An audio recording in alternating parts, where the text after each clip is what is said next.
小田貞恵さん、当時20歳。広島鉄道局の車掌として広島三好間を乗務していた貞恵さんは、三好の寮の部屋で強い光を感じ、大きな音を聞きました。駆けつけた駅では、貨車にまで乗せられた負傷者たちが桑などで引っ張り出されていたといいます。翌朝、広島方面に向かう列車に乗務し、矢賀駅から歩いて広島に入ると、目に入ったのは熱で曲がりくねった線路、そして空っぽになった広島の街。いさかいを起こしてはいけない、勝った負けたではなく、話し合い譲り合うことが大切と語ります。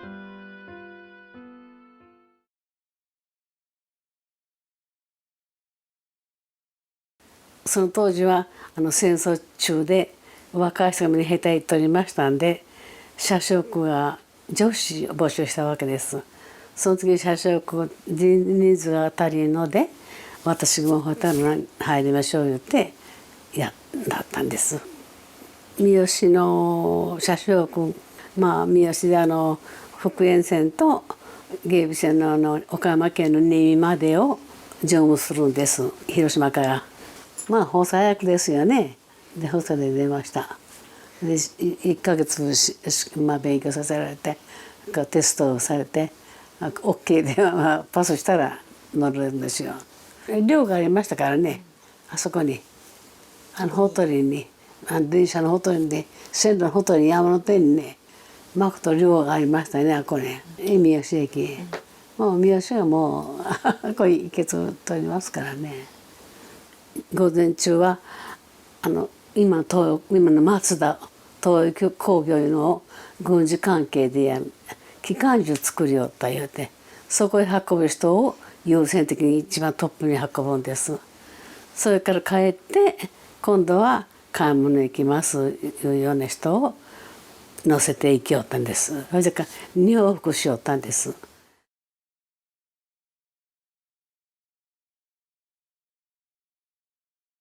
8日で5日の晩に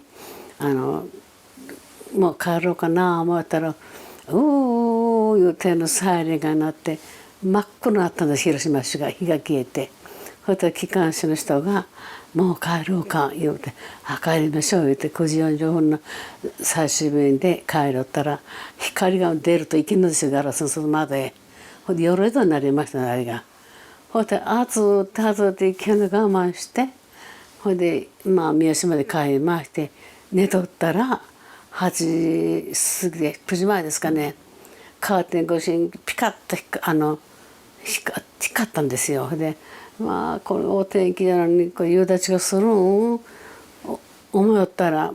パーンと大きな音がしたんですよ。ほんでやっぱりこの三好お盆だからイベントがあるのかなぐらいに思ったんですよ。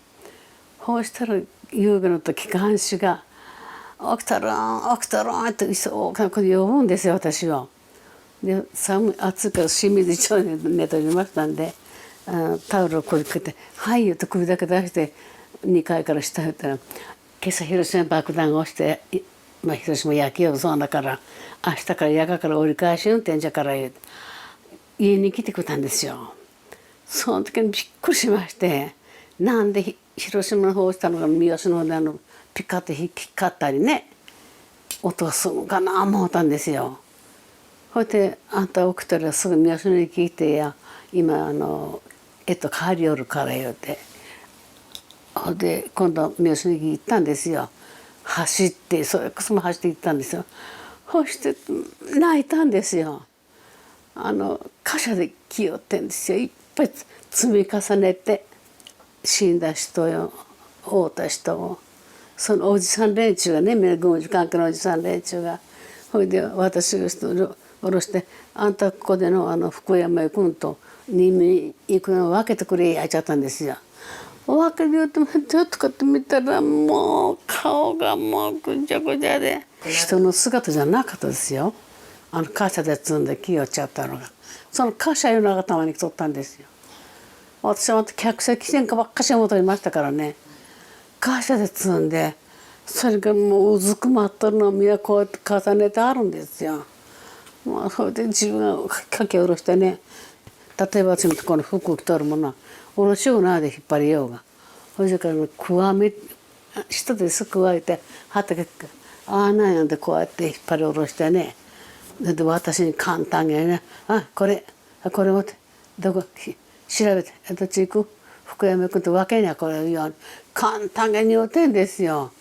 でちょっと見りゃまたもうね人間の顔じゃなかったですよ。もう女性がしか分からんよ。もうどういうかねスプレーの黒いので全部吹っかけてるんですよ。ほんで目玉がどこにあるのか鼻がどこにあるのか分からんし、どっち向いとってんか分からんし、もしもしどちらか行かれますか言うても全然もう春になってもしもし時にはもうくっとこっち向いたらもう顔が本当ねあいちゃいけんけども動物の死体みたいなかったんですよ。で髪がねトウモロコシの内側が縮れますよねけ見ないようになってね真っ黒になって裏の髪が縮れてしまって。うわーどうしてこれどうして泣いたんですよ。そこで泣き落ちははけとらせんよ。今から二の島、墓場管理課の事件またおじさんに怒られたんですよ。私は一人なんですそこそうやって怒られたのが。ほんでもうなの言うと若い人ばっかりでしょ。ほんでこうやって母さんの中見たら母車ですよ荷物妻。客車じゃないんですよ母車いっぱい積み重ねて。で私はどうしようどんなことが広島で起きたかわからなかったですからねその時には。ほいでそうやって泣きながらピリピリピリ泣きよってしょうがないけどって怒られて。ほいでもそれどちらへ行かれますとみんなこうまとめてこっちしてそれからたまらげ帰ったんですよ私部屋へ。ほいでも気にかかりどうしようか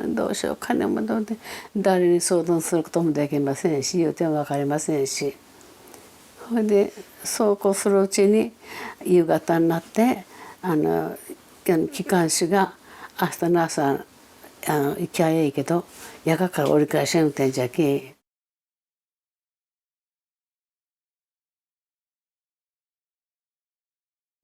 朝一緒に行ったんですけど夜から降りて歩くのに駅も大変なんですよ。馬車もよそ行くんですからね駅行くんじゃないんですけど途中まで学ばしてもらって夜から歩くようなんですよずっと駅まで行くんが。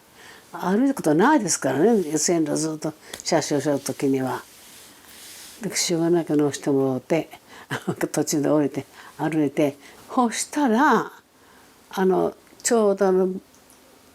電車汽車の置き場所が線路がいっぱいあるんですよね広島ほどにあったんですよ。あそこで貨車とか官車とかみんな待ち合わすんですね待機場所。それが水面が通ったんですよ線路が。ここに水面が通りましたよ。それ10本や20本じゃないですよ。線路なんか動いちゃいけんでしょうがそれが水面が通ったんですよ。だけどもう泣く間もってその恐ろしゅうてどういうことになったんかもうてそれで今の野球場がありますよね。それもそこの置き場を使うたんそうですよ。だから行ったことがないんですよ野球場へ。かわいそうにここたくさん死んで人それはただ私のその時人の話を聞きゃそうか思うけど実際生で見たらそんなにね簡単に受けれるもんじゃないと思いました。恐ろしかったですよ。歩いてひょっとこで見たら今度は線路のこっち側のまたバイクの電車道がありますよね。それと市内電車が曲がり角で斜めになってもう何にもないのに電車だけが斜めになって電車道で上もみんな剥げてしまうとんですよガラスかわいそうにみんな取ったんじゃろうがねこれ朝ね学生も仕事も行ったんでこう思ってこれ覆ったんじゃかわいそうにねみたいなもう電車もボロボロになっておりましたしね。またそういう意味で泣いて、とにかくもう広島の市内が真っ何もなかったですから、私腹が立ってね、これまあ見るか見せてやりたいと思いましたよ。同じ地区に住んどったね人をこの命を平気で亡くしたりしてね、どういう根性だろうかなと思いましたよ。本当できることに言っても僕言いたかったです、偉い人に。ずーっと丸見えでしたよ。ほいで駅の前ご存知か知りませんけど、まあ、広島駅は正面向いてますよね。でこっち側に大きなホテルがありまして、旅館がね、そこへ広島が駅近いから思って四方八方から営業して、そこで営業マンの人が会かなんかしてやったと思うんですよ。そこのこの風呂場のね水道管ですかね、あれが吹き出るんですよ。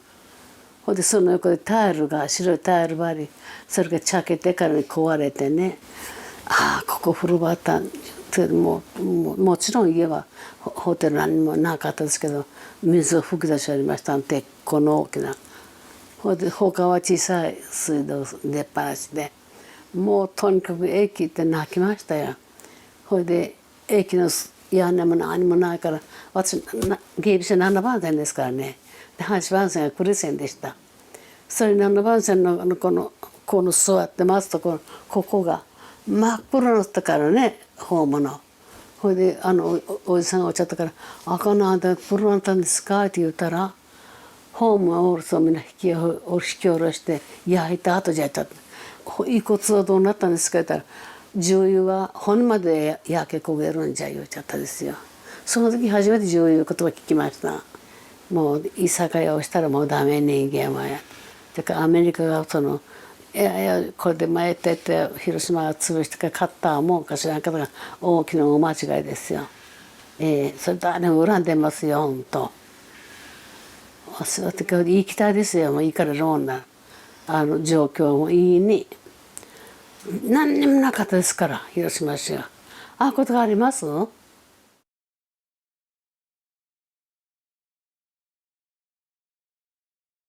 道路も石がはみ出たり岩がはみ出たり、道路がない子にそうなっておりました。それで広島の駅の広島城、あこも行ってみたらこのドブなんですか、水じゃなしドブみたいになって、布団からこの着物とかがみんな落ちとるんですよ、この水の中へ。堀へ。ほいで子供のこの赤カップルが肩見つでまた見て泣いてね、わあかわいそうに水波来たんかな、かわいそうにね、もうでもとにかくもう見に行ったものが私しかみんな来とってなかったんかどうか知りませんけど、たまたま私が行ったんかも分かりませんけど、もうこういうことは地球じゃなくていいもんか思いましたね。とにかくもう空っぽですから広島市が何にもなかったですよ。今の頼るようにはるか向こうの方にビールが半壊になって、あれだけ残っとりなんだけで、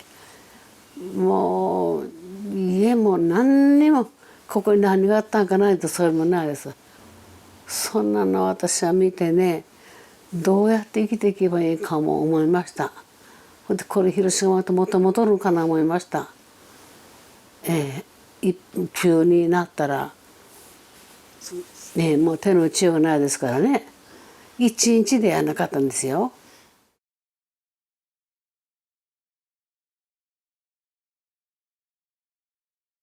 1週間ぐらいしてから今度は普通の片っぽこうなったとか頭からいう人を乗せるんだって。最初の日は私が一人だけでしたから。それで今度2人で乗務する時に服が今戸を開けたら池の漬けに窓開けたら光が見えるとよろしくないので、そうしたら服がね臭いんですよ。鉛ですか、死んだ人の匂いなんです。鉛のいうか何のか知りません。花火の上がった後の匂い。そしたらその友達がね、あそこ気づき線のね来るとこあるんですよ。芸備線のこのビンゴちゃんのところに技術線に来るとこあるんですよ。そこに旅館が困るのがあったのを泊まる人おらんから言うんで国鉄帰り上げてそこ泊まりよったんですよ。で2往復する時にそしてそこで2人が入っとって「最近服洗わん」っての「洗おうかい」「まあ洗わねこれクソでクソでもう自分着とるものが石鹸も何にもないのにね足で踏んでほいで湯かけやこうしたら来たのを覚えてるんですよ。で絞るのも両方から絞るんですけどねこのサージなんですよねここの生地がこの制服の。ほいで重たいんですよ。それ着て帰ったのもあります。そんなこともありますよ。そうせなくそうてくそうてほんといろんな面でね苦労しましたあの時には。終戦になりましたね。それで11月の辞める言うたんですよ。そしたら「お父さん辞めさんな三江線が通るんじゃいけないよ」いうのその頃だったんですよ。三江線が通るんちょっとあれ乗ろうや言うて止めるんですよ私は。いやまあ兵隊さんが帰るよってんじゃからね変わってけねあれの仕事なかったら困ってじゃけやめてあげる私言うて私やめたんですよ。11月でしたやめたのが。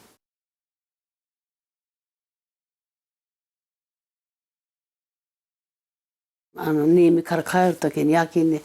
夜行で帰る時に三好ので泊まる日の時にまあみんなおりますよね。一人ほどね電気のみんな消えしとるから外地電化でも車内計算してないけんから俺と一人ほど頭に見えるんですよ。これ誰かなこれはもうこれともうついとる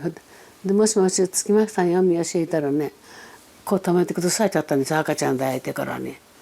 いやそういうわけこれもう置き換えますよこれは足よそこっちよそ行かんでいけんのじゃから泊まるとこないんですよ言うてんですよ。20歳22歳ぐらいですかね赤ちゃん抱いて。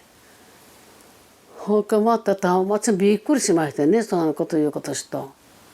ほうじゃったら私曲がりの人にね止めてあげましょう言うて東源平の主人が言っとるから会いに行くんです。それが横浜で主人と一緒に出会った召集かかってきたけついて帰ったらやっぱり会わんかったんですよ原野の田舎でいろいろ会いますよね。それで黙って出てきて言うてんですよ。止めてあげたんですけどね朝一緒に5日の朝会いに行きますそれで5日の晩に私帰ろう思ったら追ってじゃからね「会われましたか帰りましょう」言ったら「いや今日今行ったら朝行ったら紅葉で出とるからもう一回の朝帰る言いました」言うてほいでここ泊まるんですよってホームで赤ちゃんで会っちゃったんですよ。ほいで朝なんですよ。止めてあげたのがもうピカでしょ。ほいでからもう私はもうかわいそうにねもうてほいでその塩原のどこの方の人か知りませんけどね探しちゃったかも分かりませんよ。娘さんの里も探しましょうしね帰ったかもが思うてからね。ほいで私は今のホームで人を焼いた後の重油かけて焼いたというのを見てねまたそれが耐えられへんかったですよ。嘘じゃなし本当に、そこに焼け跡をここに、あの時にじゃあ思うんですよ。ホーム死んだ人目で焼いたいちゃったからこんな悲しいことがありましたよ。だから嫁さんの里の昭和にもしとってないし嫁さんの里にも横浜もしとってないしどこ行ったか戻ってこんけん。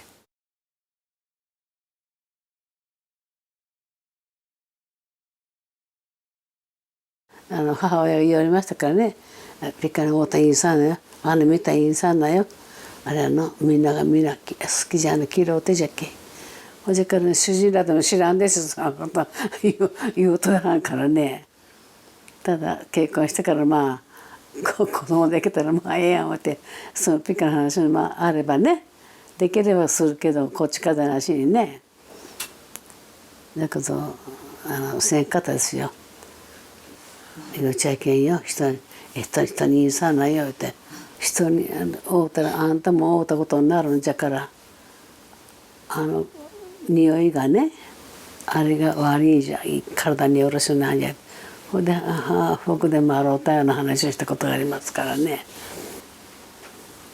でもとにかく人にさんなよこと人にさんなよっても言わんねあと一人でこれもうねどうすることも思いましたよね。親に言うてもしょうがないですしね。だからいつも一人でもう本当で結婚しても主人が真面目人間でしたからね口にとっても言わんかったです。もうなんか病気ありますよね。甲状腺に腫れるような薬病気があんなもんやったんですあんなもん。それでも親にも子供にも全然風邪ひいたぐらいのことでピカの日のことをね誰に言うても納得してないんですよね。あんまり関心ないんですよね。そう思いましたよ。誰か言いたかったですよいっぱいあの時のこと。広島駅を降りて駅も何年もどうしてこのいっぺんでこうに亡くなったんか思いましたから。大体爆弾落としたら何したらとしてやんやなんか残りますよね。火事になっても瓦でもありますよね少し。何にもなかったんですから。その頭いつもあるんですよねそんなのが。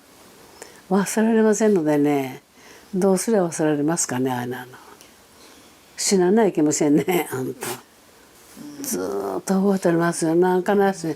ほんじゃからピッカの話をして言われたら身震いするんですよ。いやダメいやあんのですよ。70年経っとるのにね怖かったですよ。怖いというか恐ろしかったですよ。どうしてこういうことになったんか思うて。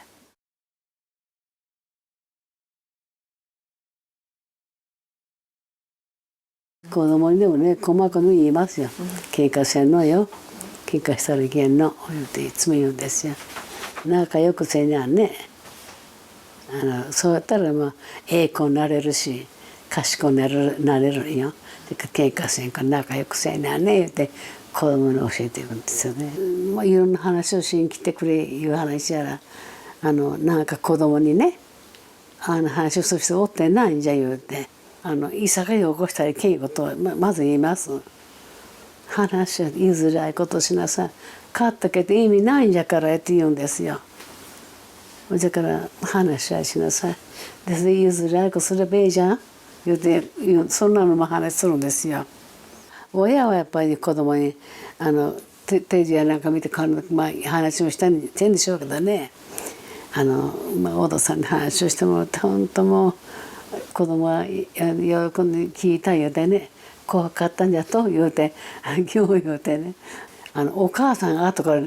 電話で「ありがとうございましたいい話聞きました子供喜んでおります」言うて電話もらいました。私の知らんことをね教えられんことをね子供に言おうと思って「ありがとうございました子供がおばあちゃんに聞いたよ」言うて言いおりました。戦争っていろんな兵役でね生じるんですね。だから絶対にね子供にも言うて聞かせました。ちょっといさかいしたらいけんよ仲良くせないけんのよみんな。でもどこ行ってもその話をして仲良くせないけんいうことだけで言いました。勝ったようでよし勝った思ってもダメ本人その時は負けとるんじゃから言うてここと言いましたよね。